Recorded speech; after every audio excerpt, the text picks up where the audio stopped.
Hello student.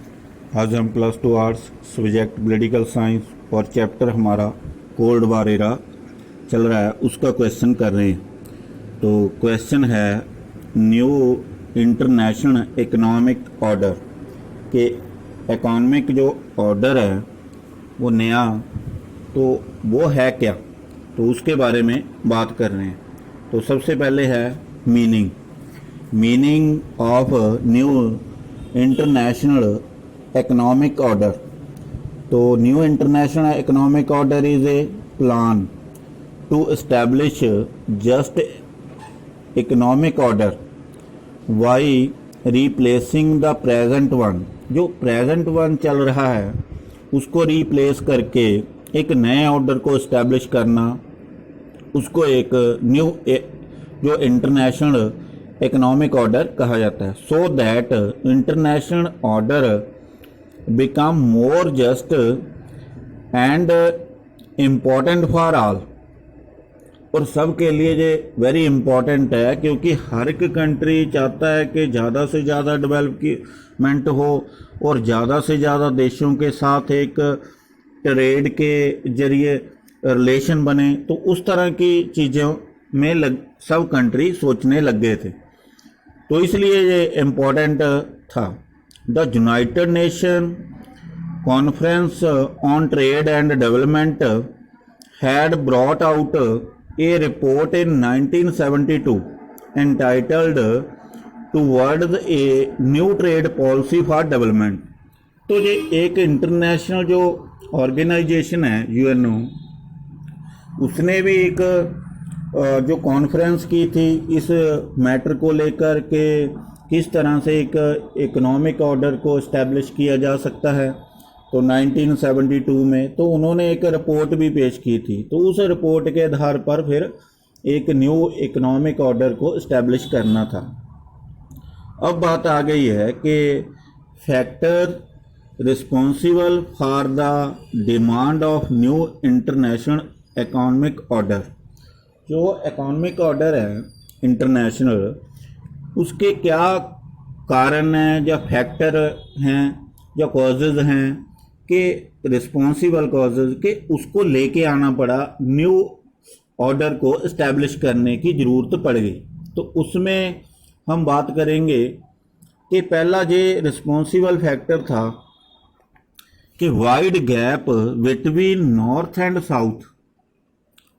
तो इनमें north और साउथ में एक बड़ा गैप डे बाई डे बढ़ता ही जा रहा था। तो इस वजह के कारण कि a big economic gap exist between the developed and developing Nations. तो एक डेवलप्ड और डेवलपिंग नेशन के बीच में एक बड़ा गैप आगे बढ़ता ही जा रहा था। The already existing gap between the developed and developing countries is growing day by day, और डेली ही इसमें ज़्यादा बढ़ता ही जा रहा था। The rich country are getting richer and the poor country are poorer day by day। और जो गरीब था वो गरीब ही कंट्री हो रहा था, जो रिच था वो ज़्यादा ही रिच हो रहा था। तो इस तरह से एक बड़ा गैप बढ़ रहा था। इस गैप को दूर करने के लिए और जो बैकवर्ड कंट्री हैं तो उनको अप करने के लिए ये एक नया इकोनॉमिक ऑर्डर को इस्टेब्लिश करना ही पड़ना था। फर्स्ट ये फैक्टर तो ये है। नेक्स्ट हम बात करते हैं कि limited role of south in the increasing global interdependence. एक ग्लोबल इंटरडिपेंडेंस है तो उसमें उनका लिमिटेड रोल ही है, क्योंकि कंट्री तो आज़ाद हो गए हैं। तो एक डेवलप्ड कंट्री है, एक डेवलपिंग कंट्री है। तो डेवलपिंग कंट्री के आगे बहुत सारे चैलेंजेस हैं, तो उन चैलेंज को पार करके फिर उन्होंने डेमोक्रेटिक जो इकोनॉमिकली ऑर्डर को इस्टेब्लिश करना था। तो उसी चीज़ को लेकर एक लिमिटेड रोल रहा उनका कि वो इंक्रीज ग्लोबल इंटरडिपेंडेंस में वो एक लिमिटेड रोल ही रहा। तो इस रोल को के कारण उन कंट्रियों को भी वो डेवलप करना चाहते थे जिनका जो एक लिमिटेड रोल था कि जो लार्ज और बड़े डेवलप्ड कंट्री हैं उनकी टेक्नोलॉजी को लेना पड़ता था, इकोनॉमिक जो हेल्प थी वो लेनी पड़ती थी। तो जितने भी म्यूचुअल आपसी एक तालमेल था तो in favour of developed country की ओर जा रहा था। तो इस वजह के कारण ये एक फैक्टर बना कि एक नया ऑर्डर इस्टेब्लिश किया जाए जिससे जो दोनों तरह के कंट्री एक इंटरडिपेंडेंस जो हों एक दूसरे के ऊपर, के बड़े कंट्री छोटे कंट्रियों के ऊपर भी और छोटे कंट्री बड़े कंट्रियों के ऊपर भी, जो इस तरह का एक ऑर्डर इस्टेब्लिश किया जाए ताकि इकनॉमी को डेवलप किया जाए दोनों प्रकार के देशों की। इस नेक्स्ट है third point, new colonial control of north over the south. एक नया कंट्रोल इस्टेब्लिश कर दिया। जो कॉलोनियल पावर है, जो एक रिच कंट्री की जो पावर है, उन्होंने एक अपनी पॉलिसी नहीं बना दी, लेकिन उन्होंने जे देश तो आज़ाद हो गए हैं, उनको सवरेनिटी भी मिल गई है, लेकिन वो पॉलिटिकली एक फ्रीडम मिली है, ना कि इकोनॉमिकली। इकोनॉमिकली वो अभी भी डिपेंडेंस हैं या वो इंडिपेंडेंट नहीं हैं रिचर कंट्री से या डेवलप्ड कंट्री से। तो इस वजह से उनको जो भी अपनी इकोनॉमिक पॉलिसी बनानी पड़ती है वो सवरेन नहीं है, उनमें प्रभुसत्ता नहीं है, वो अपने तरीके से नहीं बनाते क्योंकि उसके ऊपर एक इन्फ्लुएंस पड़ता है वो डेवलप्ड कंट्रियों का। तो इस तरह से वो एक कंट्रोल इस्टेब्लिश करके अभी भी बैठे हुए हैं। ये ठीक है, अभी आज़ाद हो गए हैं तो पॉलिटिकली आज़ाद हो गए हैं, लेकिन इकोनॉमिकली अभी भी गुलाम हैं। तो उनको पूछकर ही रॉ मटेरियल के कॉस्ट है वो निर्धारित किए जाते हैं, टेक्नोलॉजी हो गई है वो in favour of developed country है। तो इस वजह के कारण भी ये एक नया ऑर्डर लेके आना पड़ा। नेक्स्ट है फोर्थ पॉइंट, वो है excessive and one sided exploitation of world income and resource by the developed nation.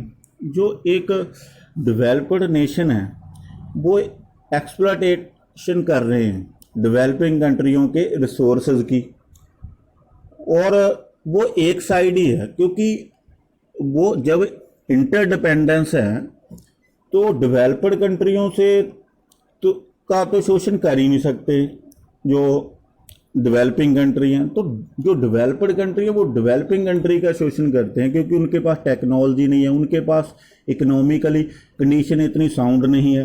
तो इस वजह से वो किसी न किसी रूप में उनको अपने अंडर करते हैं, तो वो पॉलिसी अपने अकॉर्डिंग बनवाने की कोशिश करते हैं ताकि डेवलप्ड कंट्रियों की ओर इन फेवर हो।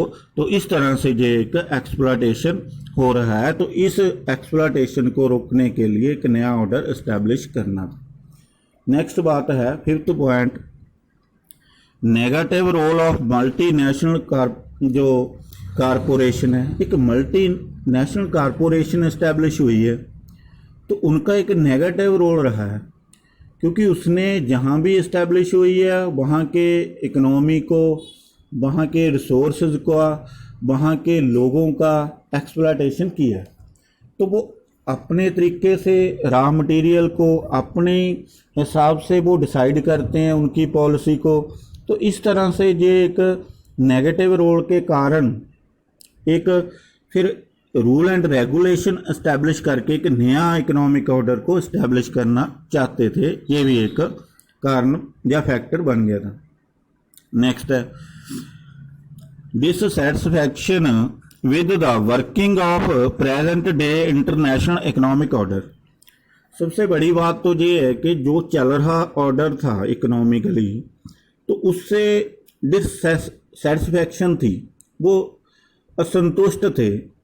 तो इस डिससैटिस्फैक्शन से जो वर्क चल रहा था तो इस वजह के कारण वो इसको रिप्लेस करना चाहते थे कि इनकी जगह पर कोई नया ऑर्डर इस्टेब्लिश किया जाए ताकि जो इसमें कमियां हैं वो सारी की सारी कमियां दूर की जाए उसमें, और सब कंट्रियों को डेवलप होने का एक अपॉर्चुनिटी प्रोवाइड हो, सबका एक्सप्लॉयटेशन हो रहा है उसको रोका जाए।